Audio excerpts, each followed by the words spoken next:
अलाउद्दीन खिलजी का जन्म 1266 ईस्वी के आसपास हुआ था। उसका मूल नाम अली गुरशास्प था। वह खिलजी वंश से था, जो अफगान मूल का एक तुर्कीकृत मुस्लिम राजवंश था। अलाउद्दीन के पिता शिहाबुद्दीन खिलजी एक साधारण व्यक्ति थे, लेकिन उसका चाचा जलालुद्दीन खिलजी दिल्ली सल्तनत का सुल्तान बना, जिससे उसे सत्ता के करीब आने का अवसर मिला। सत्ता की ओर पहला कदम जलालुद्दीन खिलजी ने अली गुरशास्प को अपनाया और उसे अपना दामाद भी बना लिया। उसे अलाउद्दीन की उपाधि दी गई और कुछ क्षेत्रों की जिम्मेदारी भी सौंपी। अलाउद्दीन को करामत साबित करने का पहला अवसर मिला दक्षिण भारत के देवगिरी, वर्तमान महाराष्ट्र पर चढ़ाई करके। वहां से भारी धन लूट लेकर लौटा, जिससे उसकी लोकप्रियता और शक्ति बढ़ी। विश्वासघात और सिंहासन 1296 ईस्वी में अलाउद्दीन ने अपने चाचा जलालुद्दीन की हत्या करके दिल्ली की गद्दी हथिया ली।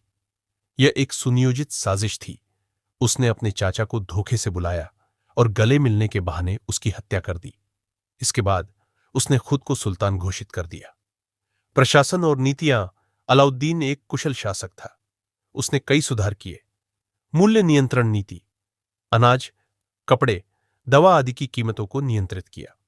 सैन्य सुधार, सैनिकों को नकद वेतन देना शुरू किया ताकि वे अधिक निष्ठावान रहे। खुफिया तंत्र, उसने गुप्तचर तंत्र को मजबूत किया ताकि विद्रोह की किसी भी संभावना को समय रहते दबाया जा सके। भू राजस्व प्रणाली, किसानों से सीधा कर वसूलना शुरू किया, जिससे बिचौलियों की भूमिका खत्म हुई। युद्ध और विजय, अलाउद्दीन खिलजी का शासनकाल युद्धों से भरा था। मंगोल आक्रमण, मंगोलों के कई आक्रमणों को उसने बहादुरी से रोका।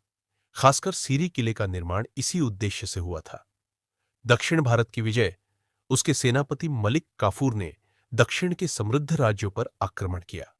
देवगिरी, वारंगल, होयसला और मदुरई को लूटा गया और वहां की संपत्ति दिल्ली लाई गई। चित्तौड़ की विजय, यह युद्ध रानी पद्मिनी की कथा से जुड़ा हुआ है। 1303 ईस्वी में उसने चित्तौड़ पर चढ़ाई की और वहां जौहर की ऐतिहासिक घटना घटी, जब रानी पद्मिनी और कई अन्य महिलाओं ने आत्मदाह कर लिया। व्यक्तित्व और शासन शैली, अलाउद्दीन एक सख्त, क्रूर लेकिन दूरदर्शी शासक था। वह विद्रोहियों को सख्त सजा देता था। उसने कभी भी खुद को खलीफा का अधीन नहीं माना और स्वतंत्र शासक की तरह शासन किया। उसने खुद को सिकंदर एसानी, दूसरा सिकंदर की उपाधि दी। अंतिम समय और मृत्यु, अलाउद्दीन के अंतिम वर्षों में उसका स्वास्थ्य गिरने लगा। मलिक काफूर, जो उसका सबसे भरोसेमंद सेनापति था, सत्ता में अधिक हस्तक्षेप करने लगा।